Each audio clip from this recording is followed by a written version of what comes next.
محال نهمی باشی و اینجور سوالات رو توی امتحان فصل اول نبینی. سوال گفته مجموعه زیر را به نماد ریاضی بنویسین. ببینیم بچه ها اومده یه مجموعه رو به ما داده و میگه به زبان ریاضی بنویسین. برای نوشتن مجموعه به زبان ریاضی اول از همه بچه ها باید بیایم الگویی رو که بین این عددها برقراره رو پیدا کنیم. دقت کنین عدد ما 3 تا زیاد شده. پس در نتیجه ما داریم 3x. خب حالا اگر ما بیایم xمون رو 1 بذاریم بچه ها عدد ما میشه 3 در صورتی که اینجا ما 8 داریم. پس در نتیجه بوده 3x به اضافه 5 به طوری که خب حالا x ما عضو چه مجموعه عددهایی بچه ها؟ ببینین همه عددهای ما مثبتن.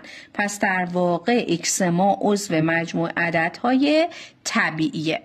حالا بچه ها ما باید برای x هامون یه محدوده رو قائل بشیم. یعنی از این طرف چه عددی و از این طرف چه عددی. خب اگر من x هم رو 1 بذارم 3x به اضافه 5 به من میده 8. x هم چند باشه که عدد من بشه 23. پس میام 3x به اضافه 5 رو مساوی 23 قرار میدم که x هم رو به دست بیارم. x من میشه 6. پس ببینین محدوده رو چقدر راحت پیدا کردیم. برای اینکه امتحان ریاضی نهم تو بهتر کنی فقط کافیه پیج منو فالو کنی.